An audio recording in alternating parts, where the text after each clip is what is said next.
Si tu veux être ou devenir une femme distinguée, une femme qui sera citée comme bon exemple, cette vidéo, elle est faite pour toi. Alors ne quitte pas, suis-la jusqu'au bout.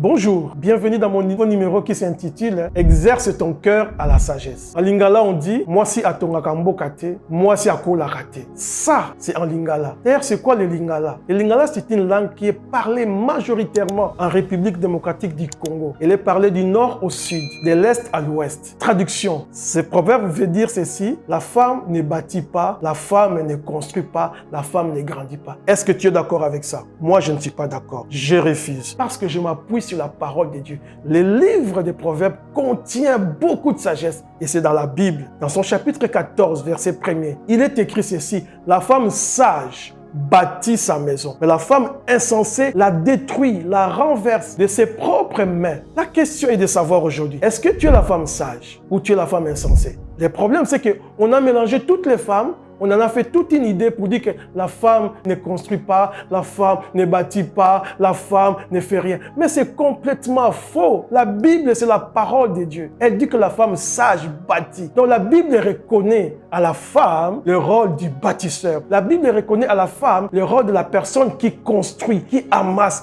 qui stabilise, qui fortifie un foyer, qui rend les foyers inébranlable face à toutes les épreuves de la vie. La femme sage, c'est cette femme qui s'élève et qui prend soin de son ménage, qui prend soin de son mari, qui prend soin de ses enfants, qui trace les chemins, qui définit l'atmosphère et l'ambiance qui règne dans la maison. Mais si une femme est démissionnaire, elle est complètement déconnectée de son rôle. Dieu vous reconnaît le rôle de bâtisseur. Dieu vous reconnaît le rôle de gens importants. Dieu vous reconnaît le rôle de constructrice. Mais la société vous dit que vous ne pouvez pas construire. Aujourd'hui, tu as le choix. Aujourd'hui, cette année, tu as le choix de quitter la catégorie des femmes insensées, de rejoindre la catégorie des femmes sages. C'est qui la femme sage? Telle est ma question. La femme sage va se reconnaître parmi ses qualités. C'est une femme qui est très regardante sur les soins de son ménage, qui regarde ce que ses enfants mangent et apporte à l'école. C'est cette femme sage, c'est cette femme qui ne dilapide pas, qui ne dissipe pas, qui ne gaspille pas les ressources du ménage. Mais bien au contraire, elle fait des économies pour les mauvais jours. La femme sage, ce n'est pas une femme qui court toutes les portes. Ce n'est pas elle qui va raconter les faiblesses de son foyer ou de son mari au dehors. Elle couvre son mari. La femme sage, c'est une femme qui sait tenir sa langue, qui ne passe pas des heures au téléphone à parler avec X personnes. La femme sage, c'est celle qui utilise consciemment, intelligemment son temps. Elle ne gaspille pas son temps sur les réseaux sociaux. Elle ne gaspille pas son argent pour des vêtements ou des sacs de marque, alors que ses enfants n'ont rien à manger, n'ont rien à se vêtir, alors que ses enfants s'habillent salement. Ses enfants se nourrissent avec des pizzas ou des choses assez grasses. Elle prend tout l'argent du ménage pour des choses tout à fait banales. Oui, nous allons le dire ici. Dans notre communauté, parmi ceux qui ont émigré par ici, il y a des femmes qui renvoient l'argent du ménage à leur famille, au mépris de la vie de leurs enfants, au mépris de l'épargne de leurs enfants, au mépris de l'avenir de leurs enfants. Comment peux-tu envoyer tout ce que tu gagnes à tes frères, à ta famille, alors que tes enfants manquent de quoi mettre